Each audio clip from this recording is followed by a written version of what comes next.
प्रिय विद्यार्थियों नमस्कार। शक्ति क्लासेज में आपका स्वागत है। तो कैसे चल रही है आप लोगों की तैयारी?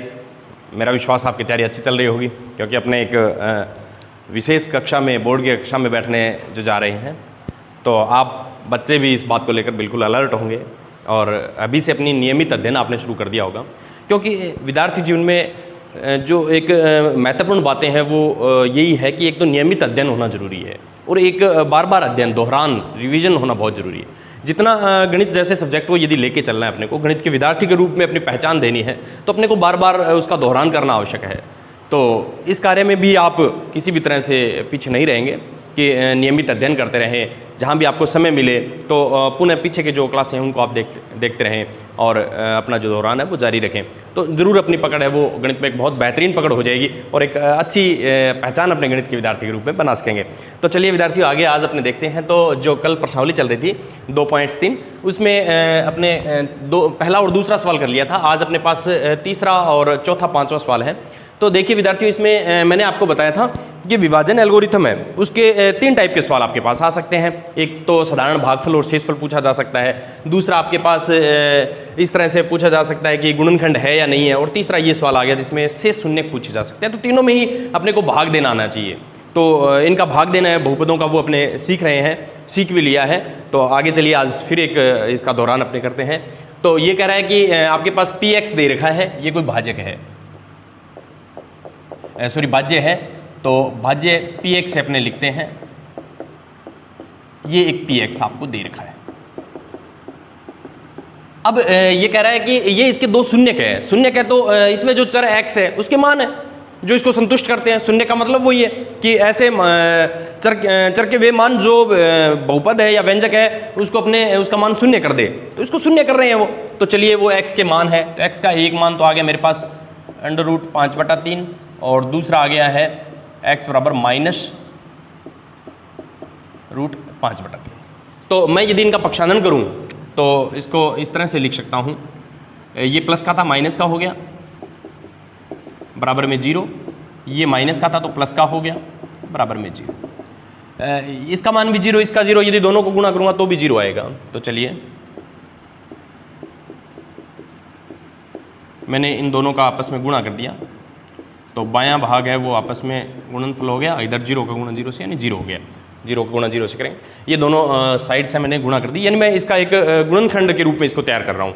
तो ये देखिए a + b a - b का सूत्र बन गया है, यानी सर्वसम्मिका बन गई है। तो a + b a - b, इस सर्वसम्मिका को यदि देखें तो बच्चों इस तरह से अपने पास होती है कि दोनों का अलग अलग स्क्वायर और बीच में माइनस। तो मैं इसको यूँ लिख दूँ, x² 5/3 का जो रूट है इसका स्क्वायर, तो ये रूट तो हट जाएगा। x² 5/3, क्योंकि रूट जो होता है वो आधी घात होती है और स्क्वायर जो है यानी 2 घात होगी, तो आधी का यदि डबल करेंगे तो बच्चों 1 घात होती है। तो कहने का मतलब आपस में कैंसिल हो गया। अब यदि मैं देखूं बच्चों, इसमें लघुत्तम निकाल लेता हूं 3, तो ये हो गया 3x² - 5 बराबर 0, यानी ये 3 यहाँ पर भाग में है, दूसरी साइड में जाएगा तो गुणा में। कोई भी संख्या 0 के यदि गुणा में जाती है तो वो 0 हो जाती है। तो मेरे पास मुख्यतः ये एक गुणनखंड निकल के आ गया है, 3x² - 5, ये मुख्यतः निकल के आ गया। ये है मेरे पास gx, तो यहाँ पर अपने को gx मिल गया, ये भाजक मिल गया भी, ये भाजक मेरे को मिल गया इसका। तो अब चलिए बच्चों अपने भाग देते हैं और अपना सवाल हल करते हैं। भी 2 शून्यक जो दिए थे उसे मैंने एक गुणनखंड तैयार कर लिया। तो मैं कह सकता हूँ कि ये 3x² - 5 जो है वो इस px का एक गुणनखंड है। ठीक है, गुणनखंड है तो अपने भाग देंगे तो शेषफल 0 आएगा। इस स्थिति में जो भी अपना भागफल जो आएगा, भाग देंगे तो शेषफल तो 0 आएगा, क्योंकि गुणनखंड है, अपने को ऑलरेडी पता है इस बात का। और भागफल जो आएगा उससे अपने 0 ज्ञात कर लेंगे। चलिए बढ़े फिर तो आगे। तो px तो मैं लिख देता हूँ, ये जो है 3x⁴ 6x³ 2x² -10x -5 में भाग दे रहे हैं अपने इसका 3x² - 5 का, ये है बच्चों। ठीक है, तो सबसे पहले मैंने आपको बताया था पहले का भाग, तो यहीं से स्टार्ट कर देता हूँ। 3x⁴ में 3x² का भाग देंगे, 3 से 3 कट गया, इसकी 2 घात कट जाएगी तो x² आ गया। ये भागफल आ रहा है, ये भागफल। तो x² को गुणा करेंगे 3x² - 5 से, तो ये हो गया 3x⁴ - 5x², इस तरह से आएगा। तो सहजातीय पद देखते हुए नीचे लिख दो। तो ये हो गया बच्चों 3x की 4 माइनस 5x स्क्वायर। इसके सहजातीय पद नहीं है तो मैंने इसको छोड़ दिया। अब व्यंजकों का घटाव यदि करते हैं बच्चों तो अपने नीचे के निशान उसको चेंज कर देते हैं। तो चलिए कर दीजिएगा फिर। तो ये हो गया 6x क्यूब और ये प्लस के 5 है और माइनस के 2 है तो प्लस के ज़्यादा है। कितने ज़्यादा है? 3 अंक ज़्यादा है। अब फिर दूसरा स्टेप अपने स्टार्ट करें। ये मैं रफ कार्य कर रहा हूँ, ठीक है, तो इसको एग्जाम में दिखाने की कोई जरूरत नहीं होती, ये तो सवाल को सरल करने के लिए किया जा रहा है। चलिए आगे बढ़ते हैं बच्चों। 6x क्यूब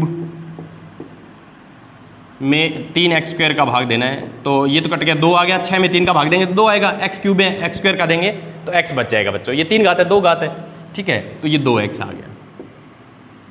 तो अब यदि मैं देखूं तो 2x का जो गुणा है वो 3x स्क्वायर माइनस 5 से किया जाना है। तो ये हो गया 6x क्यूब माइनस का 10x। तो ये देखो बच्चों 6x क्यूब माइनस का 10x, नीचे के निशान चेंज, ये कट गया, ये भी कट गया, ऊपर से आ गया 3x स्क्वायर माइनस का 5, ठीक है। तो ये देखो 3x स्क्वायर में 3x स्क्वायर का भाग देंगे बच्चों, 3x स्क्वायर में 3x स्क्वायर का भाग देंगे तो 1 आएगा। 1 का गुणा 3x स्क्वायर माइनस 5 से करेंगे तो 3x स्क्वायर माइनस 5 ही आएगा। ये इसके नीचे लिख देता हूँ, 3x स्क्वायर माइनस 5, नीचे के निशान बदल देते हैं, ये भी कैंसिल, ये भी कैंसिल, ये तो शेषफल तो अपने को पहले ही पता था कि शून्य आएगा। कैसे पता लग गया ये आप समझ गए होंगे, क्योंकि ये इसके शून्य का ये इसका गुणनखंड है। गुणनखंड वाली शर्त अपने कल पढ़ी थी भी, गुणनखंड कब होगा? जब शेषफल शून्य होता है। तो ऑलरेडी अपने को पता था ये तो गुणनखंड है, क्योंकि इसी शून्यकों से तो अपने बनाया था इसको। ये 2 गुणनखंड है, 2 जो पार्ट थे उनको अपने गुणा करके और एक गुणनखंड अपने तैयार किया था। तो वो अपने को पहले ही ऑलरेडी इस बात का पता था कि इसका जो शेषफल आना है वो शून्य आना है। अब देखिए अपने जो सॉरी यहाँ पर 1 भी लिखना है, हाँ ठीक है। अब देखिए अपने जो 2 शून्य है वो अब यहाँ है, इस भागफल में है। तो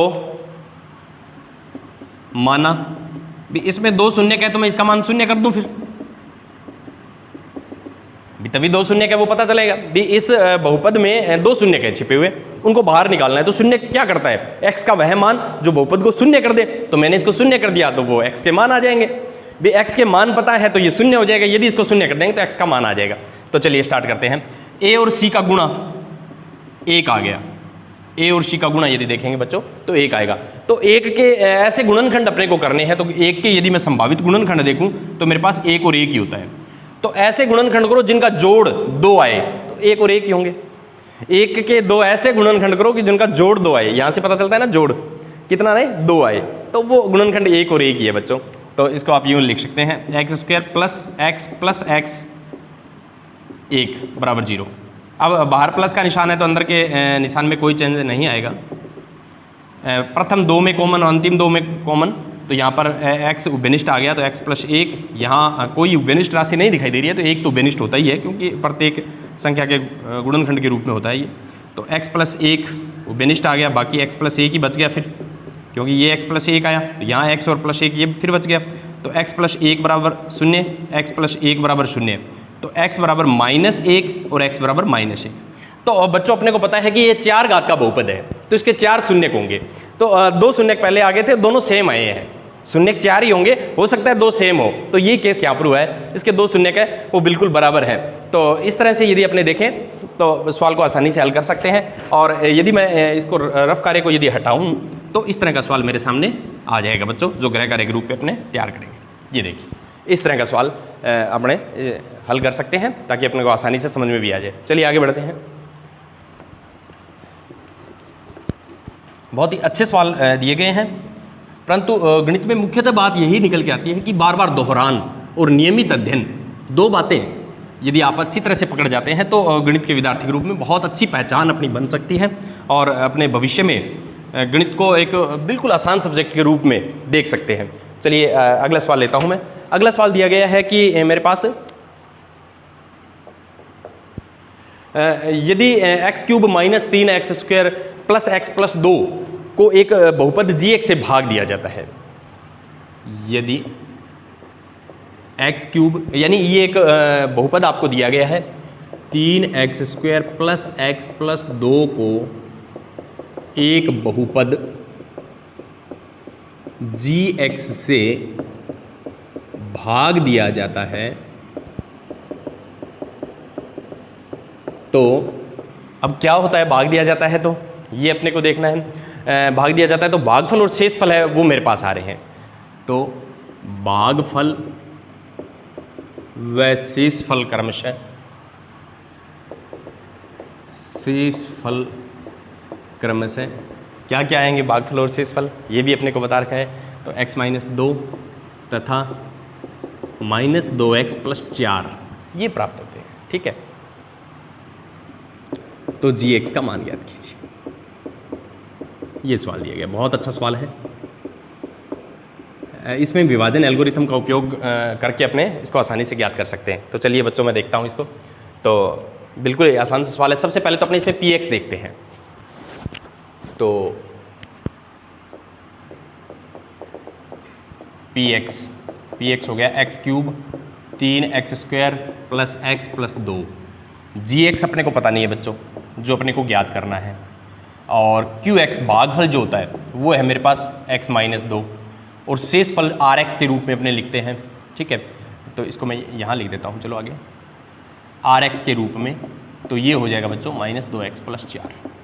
अब अपने इसमें विभाजन एल्गोरिथम का यदि उपयोग करेंगे तो बिल्कुल आसानी से अपना सवाल हल हो जाएगा। देखिए, विभाजन एल्गोरिथम से, विभाजन एल्गोरिथम से, तो विभाजन एल्गोरिथम क्या कहती है कि भाज्य यानी px भाजक, अपने पास gx भागफल qx का गुणा और rx उसमें जोड़ देंगे, यानी शेषफल जोड़ देंगे। मुख्यतः अपने देखते हैं तो भाज्य, जो विभाजन एल्गोरिथम देखते हैं तो भाज्य बराबर भाजक गुणा में भागफल प्लस शेषफल होता है।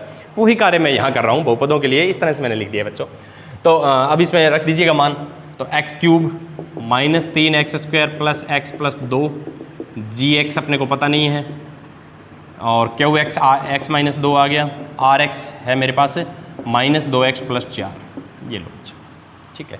तो यदि मैं देखूं तो सबसे पहले ये हटेगा, इसको इधर ले आएंगे। तो पहले मैं वहीं हल कर लेता हूं इसको। x³ 3x² x + 2 gx x-2, ये हो गया -2x और +4, क्योंकि बार प्लस का निशान है तो निशान सेम रह जाएंगे। इनको पक्षांतरण करके इधर ले आते हैं। तो मान लीजिए gx अपने स्थान पे है, x-2 अपने स्थान पे है। ठीक है, और ये अपनी जगह पे है, मान लीजिएगा। इसका पक्षांतरण मैं कर रहा हूँ, ये इसकी तरफ लेके आ रहा हूँ px की तरफ, तो निशान बदल जाएंगे। तो +2x और -4। अब यदि मैं इसको हल करूँ बच्चों, तो gx x-2, ये हो गया x³ 3x², ये हो गया x और 2x सहजातीय पद है, आपस में जुड़ जाएंगे 3x, और ये हो गया -2, कि प्लस के 2 है -4 है, तो -2। अब यदि मैं देखूँ तो ये राशि, ये जो बहुपद है वो गुणा में है, तो दूसरी साइड में जाएगा तो भाग में हो जाएगा। तो gx बराबर x³ 3x² 3x-2 के भाग में चला गया x-2। तो कहने का मतलब मेरा ये हुआ कि इसमें यदि x-2 का अपने भाग देंगे तो अपना सवाल है वो हल हो जाएगा और अपने gx का मान है वो ज्ञात हो जाएगा। तो यहाँ पर देखिए विभाजन एल्गोरिथम का बहुत अच्छा उपयोग हुआ है। तो चलिए भाग देते हैं फिर। तो x³ -3x² + 3x-2 में भाग दे रहा हूँ मैं x-2 का। तो देखिए बच्चों, x³ में x का भाग देंगे तो x² आएगा, ये लो x², x² का गुणा होगा x-2 के साथ, तो ये हो गया x³ -2x²। तो x³ -2x², नीचे के निशान चेंज, ये हो गया माइनस के 3 और प्लस का 2 है तो -x² बचेगा। ऊपर से 3x उतार लिया। दूसरा स्टेप देखूँ मैं तो -x² में -x का भाग दूंगा तो माइनस का x आएगा, तो -x, तो ये आ गया माइनस, इसको यदि आगे गुणा और करके देखूँ मैं तो -x² + के 2x, तो -x² + के 2x, नीचे के निशान चेंज, ये हो गया x-2। फिर x में x का भाग देंगे तो 1 आएगा, इस 1 का गुणा x-2 से करेंगे तो x-2 ही आएगा, तो x-2, ये प्लस हो गया, ये भी कैंसिल, ये भी कैंसिल। तो अपने पास जो gx है, यानी जो ये कह रहा था कि gx अपने को पता था इन दोनों के भाग से आएगा, तो अतः gx का जो मान है वो आ गया है x² -x + 1। इस तरह से बच्चों इसको आसानी से अपने देख सकते हैं। बिल्कुल ही आसान सा सवाल है और रफ कार्य को यदि मैं हटाऊँ इसमें तो बिल्कुल ही आसानी से आपको एक अच्छा सवाल है वो दिखाई देने लग जाएगा। ये देखिए बच्चों, ये रफ कार्य मैंने हटा दिया, तो इस तरह का सवाल आपको। चलिए अगला लेते हैं। बहुत ही अच्छे अच्छे सवाल हैं और मुख्य इन सवालों की खास बात यही है कि आपको बहुपदों का भाग आना चाहिए बस। यदि बहुपदों का भाग देना आपको आता है तो आप सवाल को बड़े आसानी से हल कर सकते हैं। तो चलिए अगला सवाल लेते हैं, 5वां और अंतिम भी है इस बहुपद वाले अध्याय का। बहुपदों px gx, बहुपदों px gx qx और rx, ठीक है बच्चों, ये दिया गया है कि ऐसे उदाहरण अपने को देने हैं कि ऐसे उदाहरण दीजिए जो विभाजन एल्गोरिथम को संतुष्ट करते हो, जो विभाजन एल्गोरिथम को संतुष्ट करते हो तथा दूसरी शर्त भी दे रखी है। क्या है? पहला पार्ट लेता हूँ, घात किसकी घात? px की घात, px की घात के बराबर होनी चाहिए qx की घात। तो मेरा कहने का मतलब ये है कि घात px के बराबर qx की घात होनी चाहिए। तो देखिए इस तरह का जब भी सवाल आए तो मैं इसको विभाजन एल्गोरिथम लिखता हूँ, उसकी सहायता से अपने इसको हल कर लेंगे। विभाजन एल्गोरिथम से, तो विभाजन एल्गोरिथम यही कहती है px बराबर gx qx प्लस rx, यही तो कहती है। अब देखिए ये कह रहा है px और qx की घात है वो बिल्कुल बराबर होनी चाहिए, ठीक है। तो अपने यदि इसको देखें तो बच्चों मान लीजिए मैं px और gx छोड़ दिया, qx लिखता हूँ। qx सपोज कीजिए मैंने x प्लस 2 लिख दिया, या यूँ मान लीजिए मैंने इस तरह से लिख दिया x square plus x plus 1 लिख दिया, ये मान लीजिए। शेषफल को तो अपने शून्य दर्शा सकते हैं क्योंकि शेषफल का इसमें कोई रोल ही नहीं है, उसको शून्य दर्शा दें ताकि सवाल अपना आसान रहेगा, कोई दिक्कत नहीं है। अब अपने को ये देखना है कि इतनी जो घात है यही px की घात होनी चाहिए। यहाँ x स्क्वायर है तो यहाँ भी x स्क्वायर के रूप में यानी अधिकतम घात x स्क्वायर आनी चाहिए। तो वो कब आएगी? जब gx को मैं x भी यदि लिख दूंगा तो 3 घात हो जाएगी, है ना। यदि अपने को इनकी घात इस तरह से gx का मान इस तरह से तैयार करना है अब कि px अपने निकालें तो ऐसा निकालें कि यहाँ पर x स्क्वायर है तो इसकी अधिकतम घात x स्क्वायर ही आनी चाहिए। तो ये कब संभव है? ये तभी संभव हो सकता है जब gx है वो अचर हो। सपोज कीजिए इसका मान 3 रख दो, 2 रख दो, 4, 5 कुछ भी रख दो। अब यदि आप देखेंगे बच्चों तो px का मान आपके पास आएगा, तो px आ गया आपके पास 3x स्क्वायर 3x प्लस 1। तो अब यदि देखो बच्चों px तो है 3x square plus 3x plus 1 और आपके पास qx का जो पूछा था qx है आपके पास x square plus x plus 1, ये आंसर है। तो देखो इसमें ये इसकी अधिकतम घात 2 है तो यहाँ भी 2 है और इसको संतुष्ट भी कर रहे हैं। तो इस तरह का अपने को सोचना पड़ेगा विभाजन एल्गोरिथम का सहारा लेकर के। तो ये सवाल अपना हल हुआ। चलिए अगला सवाल लेते हैं।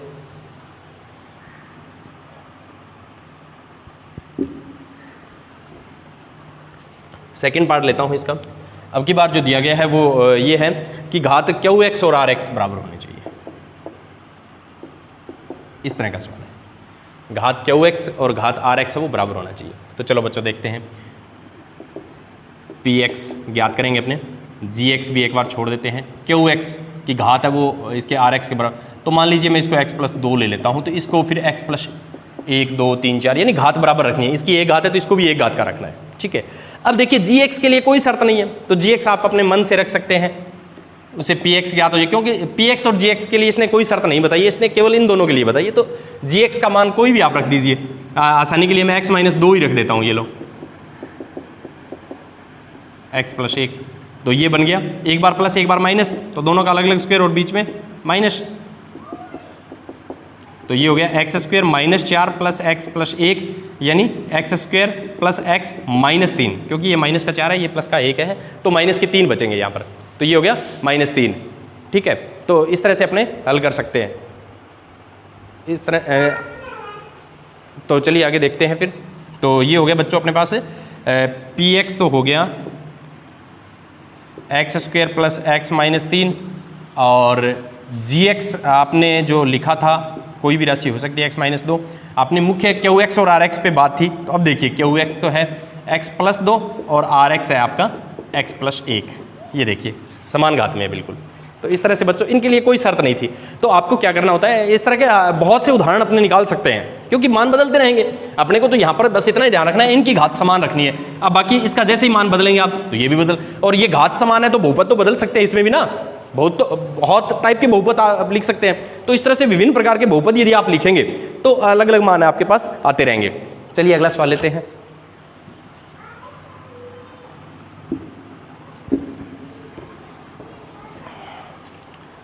तो अब की बार है Rx है, उसकी घात है वो शून्य होनी चाहिए, ये कह रहा है।